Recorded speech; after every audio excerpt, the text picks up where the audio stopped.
Hello everyone, welcome again to the Indian Polity lecture series for Civil Services Examination. This is the video lecture number 13.2, which is a part of the lecture 13 series. I have divided into three parts. So those who have not watched my videos, I will encourage you people to kindly go back and see the previous videos so that you have a better understanding for the further classes. Now we are in a continuation of the this is the series structure, organization and functioning of the executive and the judiciary ministries. Okay, so already I have discussed about the union executive in my previous videos, that is 13.1. So today I shall be discussing on this particular 13.2, which is inclusive of the state executive, that includes governor. I am also going to discuss on the chief minister and the council minister and advocate general of the state. See, when we try to understand the union executive and state executive, almost many features are similar. Okay, so you can really correlate with the president and the governor, prime minister, council of minister with the chief minister and the council of minister at the state, attorney general at the center and advocate general of state at the state level. Okay, so this is the moreover more features are similar.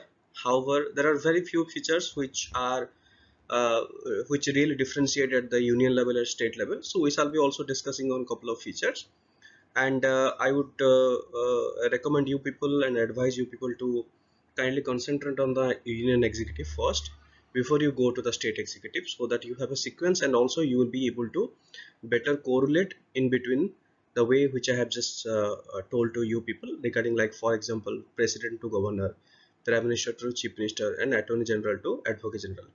Of course, vice president at the union level, there is no position at the state level available, so we shall not be discussing on the vice president uh, at the state level. Okay, so these are the three things which we are going to discuss. Now let us continue. Now, first thing first, regarding the governor. Now, already we have discussed on the various aspects regarding the president of India, and we know that the president of India is the head of the state and also the head of the country, of course, the nominal head of the country. The interesting fact is the governor is also the nominal executive head of the state. Okay, so similar kind of scenario, and the articles of the governor, it ranges from article 153 to 161. Okay, now the Indian president appoints the governor. Unlike for the Indian president, how does the election happens? The election takes place with the election. There is an electoral college, and already I have discussed about who takes part in the election procedure. It is the elected members of the parliament as well as the legislative assembly. And here what happens, the governor is directly appointed by the president of India. There is no election for that. So that is the reason why there is also no fixed term, which is not mentioned in our constitution even. So whenever the president wants, then the president can also remove the governor of the state. That is also possible. Okay, this point I have already discussed. Unlike election of the president, I have discussed this point. Now, office of the governor is not a part of the union executive. Remember, office of the governor is a separate constitutionally authority. Like for example, president is the office of the president is a separate constitutional authority. The office of the prime minister is a separate constitutional authority. Similarly, the office of governor is a separate constitutional authority. You should not misunderstand that as because president of India is appointing the governor, it is also coming under the union executive. No, it is not coming. So governor has its own role to play in the state uh, independently. That is what it is expected. Okay, the governor does not serve the union government. So here I want to highlight one point, that in couple of books it is written that governor is the agent of the center. Please note that this statement is not correct. Governor is not the agent of the center. The statement seems to be more of a sarcastic nature, so you should always try to avoid this kind of statements and also mentioning these statements in your answer writing. So governor is not at all the agent of the union. At the same time, the nomination of the governor by the union and his appointment by the president in India is based on the Canadian model of government. So we came to know this is the source where we have emulated the system from the Canadian model of government. Now, what is a basic qualification? First of all, he should be an Indian citizen and he should be 35 years old or more.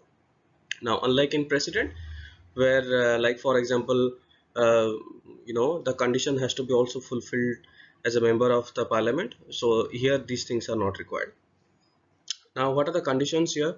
He cannot be a member of Lok Sabha, Rajya Sabha if he has been a member of either of the house. So he should vacate the seat immediately. Now, he should not hold any office of profit for his residence, that is Raj Bhavan. Like for example, for Rashtrapati is Rashtrapati Bhavan.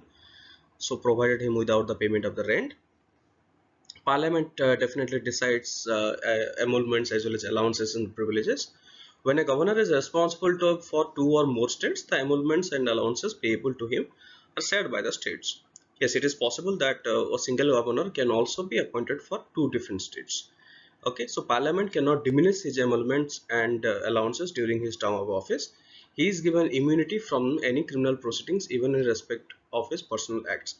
This is the point where also we have understood in case of the President of India, the similar kind of immunity and protection has been also extended to the governor. Like for example, there cannot be any criminal proceedings, civil proceedings may occur with a minimum of or notice period. So that is necessary here, also applicable same provisions for the governor. Now, arrest imprisonment of governor cannot take place. Already I have highlighted this point. And the prior notice of the 2 months. Okay, so here the 2 months prior notice is required only for the civil proceedings.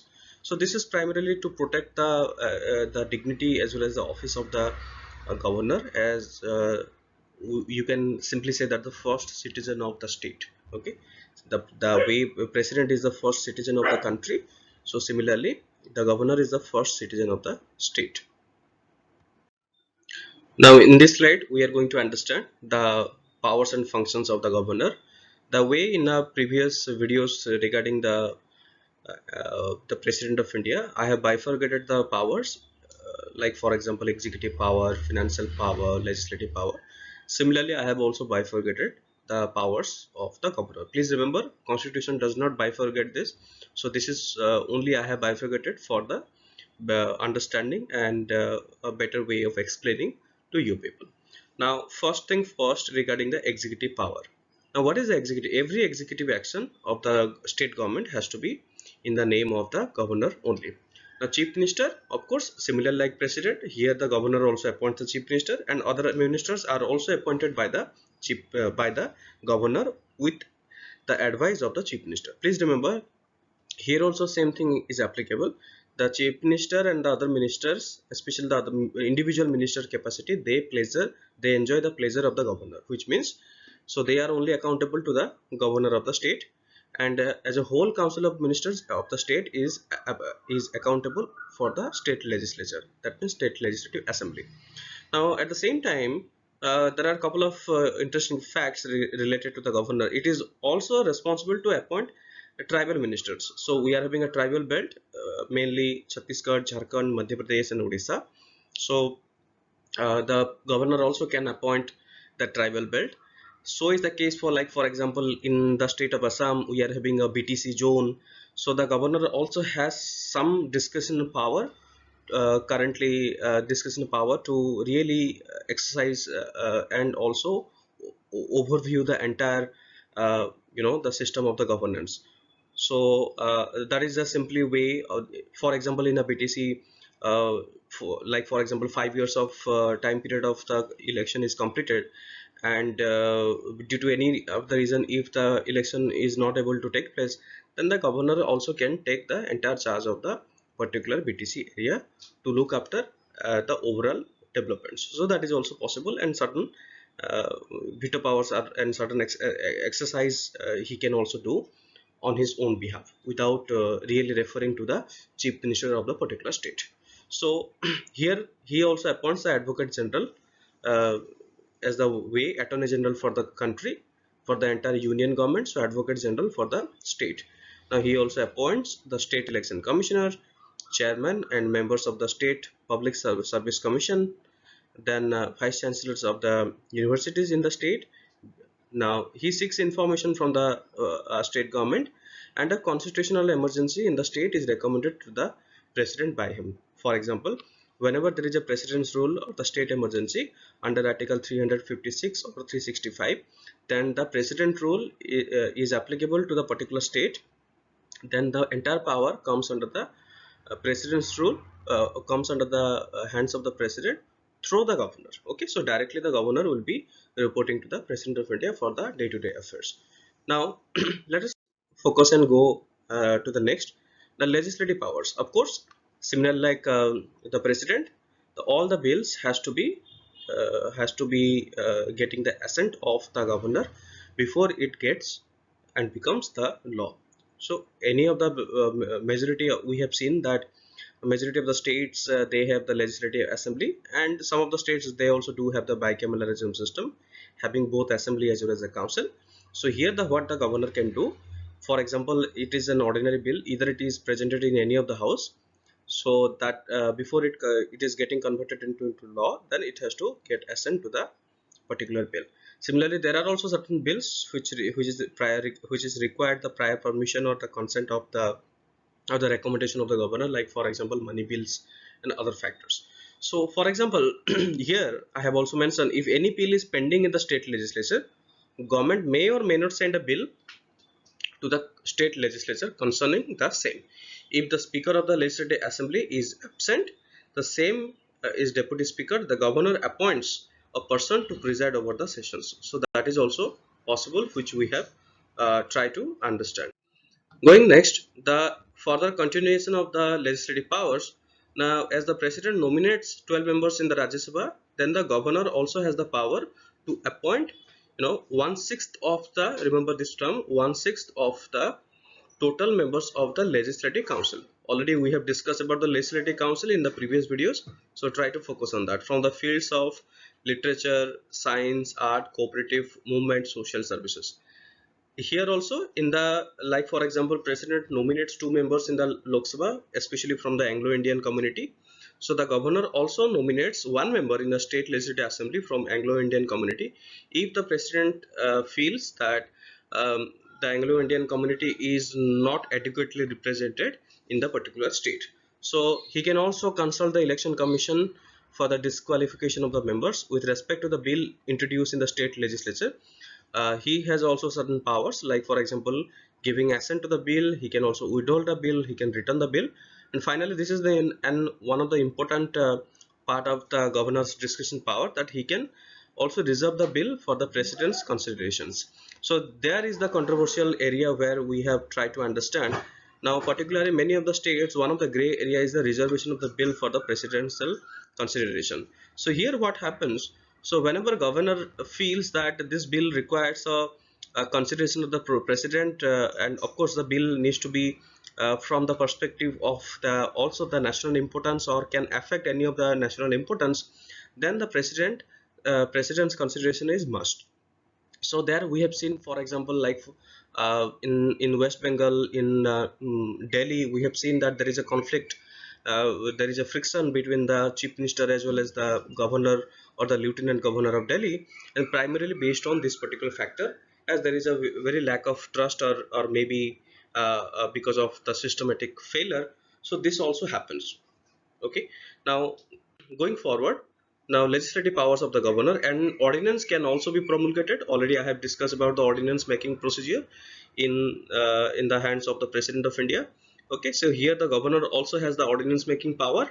Of course that will be applicable only for the state jurisdiction. The following reports are led by him. One is the State Finance Report, State Public Service Commission, and CAG, Comptroller and Auditor General, concerning only to the state finance. Okay, so this is what we have now understood so far. Now let us try to understand the financial powers. He looks after the overall state budget. Now his recommendation is a prerequisite for the introduction of the money bill.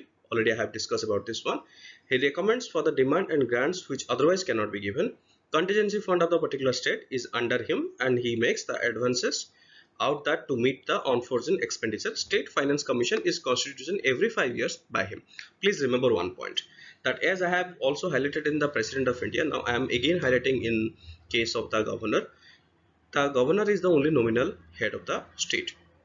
Now, whatever powers I'm mentioning and I'm going to mention in the in the consequently, all the powers are not discretion of the governor himself or herself, as the article and the constitution gives that the governor shall act according to the consultation of the chief minister and the council of ministers, which means it is the real power. That means all the powers are exercised by the chief minister and the council of ministers, but they will not take the name of themselves. It is the governor who will be the face of the powers of the exercise. Okay, so this is, I hope, the clear. Now, what are the judicial powers? Now, judicial powers, following judicial powers it has having. Now, pardon, reprieve, respite, remit and commute. Already I have explained the meanings of all the five items in the precedent slide. So kindly go through the previous video so that you understand what are the meaning of pardon, reprieve, respite, remit and commute. Now, what happens? President also consult the governor while appointing the judges of the High Court. Remember, here is the, it is only the consultation. President is not bound to follow the advice or the advice given by the governor is not binding on the president. In consultation with the state high court, governor makes the appointments, postings and promotion of the district judges. In consultation with the state high court, the state public service commission, he also appoints the persons to the judicial services. Okay, so these are very factual information. I hope you will be able to remember. Here one thing you must understand, like President of India is having the pardoning power in terms of the death sentence, but however the governor of the state does not have the power to pardon that death sentence. Okay, so this is the difference between the one of the power between president as well as the governor of the state. Now, conditioning, I'll just briefly explain you the position. Article 154 explains that he is the executive head of the state. Okay, so similar like Article 53 of our constitution for the President of India. Article 163, it says that he will aid and advise by the chief minister and council of ministers unless he is performing a function at his own discretion. So this is already I have explained. So 42nd Constitutional Amendment Act made the advice of the council of ministers binding on the president, but not on the governor in the state, which means here what is happening. So the governor also can sometime act as a discretionary, for example, reserving especially the bill for the president of India. Now, chief minister cannot say that you pass the bill so that it will be becoming a law. So governor has that a bit of power. So in a nutshell, if you try to understand, though the position of the president is much more higher, that is a first position, but considering the fact and comparing the kind of the powers what both of them are having in terms of the bill and is passing as well as the reservation, governor has a little bit advantage over the presidential power. Okay, so Article 164, council of ministers are collectively responsible to the state legislative assembly. So in the question, if it is asked that individual ministers are accountable to whom, then it will be they are accountable to the governor only. So council of minister of the state are accountable to whom? Then they are accountable to the legislative assembly only. Similar provisions I have already explained in case of the individual ministers of the union. Now so this is what we have completed the governor. As I have already highlighted, maximum features are also similar like a president of India, but there are few features, so please try to adhere to that. Now, chief minister and council of ministers, let us try to understand. Article 164 in the Indian constitution, governor of course appoints the chief minister. Now I'll just make you a clarification here, the way I have made the clarification in case of prime minister of India. Remember, any position are always appointed, they are not elected. So chief minister is not elected, chief minister is appointed. Now what happens, when the general election takes place in the state and one particular party wins the majority, okay, then the member of the party, they will appoint, they will nominate or select one person as the leader of the majority, and that particular leader is appointed by the governor as the chief minister. Okay, I hope this is clear. Now if the incumbent dies, the governor at his own discretion can also appoint a chief minister. Please remember, I'll just give you one example of the Rajiv Gandhi. Now what happened during the Rajiv Gandhi did not won the election and get and got later on the prime minister seat.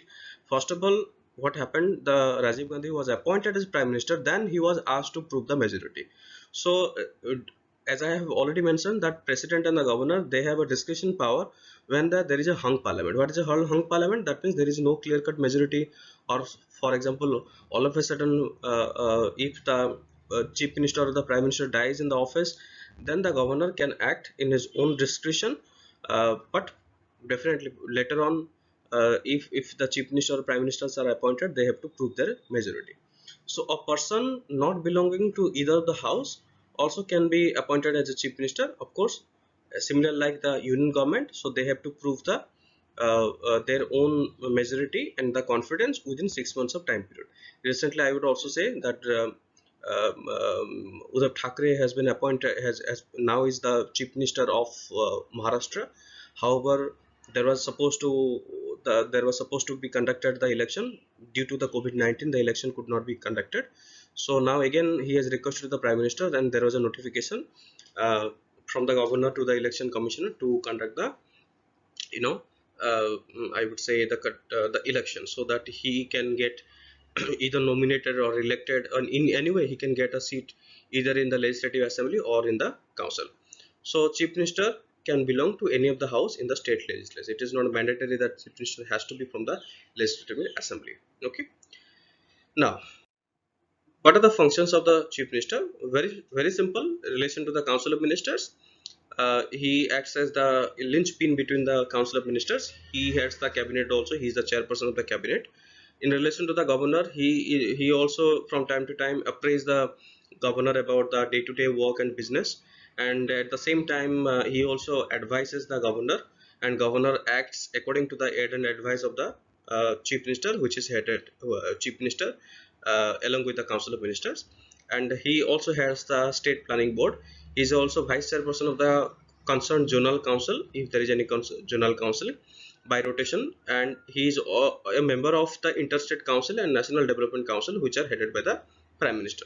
Okay, so these are the couple of things, and very similar to the functions of the prime minister, but prime minister is having a very large and big role in terms of the entire country. But considering the and comparing the fact, chief minister also has the similar role, but only provided to its own state jurisdiction. Okay, so this is how we have understood. Now there are a couple of articles.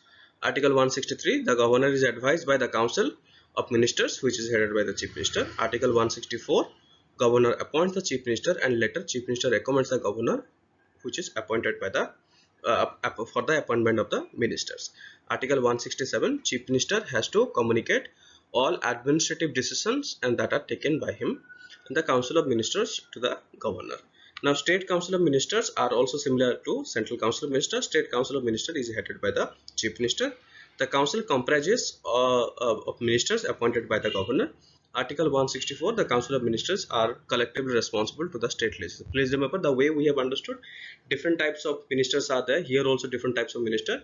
There are for example, cabinet minister. There are independent ministers. Here also in the state we are also having, but not that much of bifurcations. Very few bifurcations are there.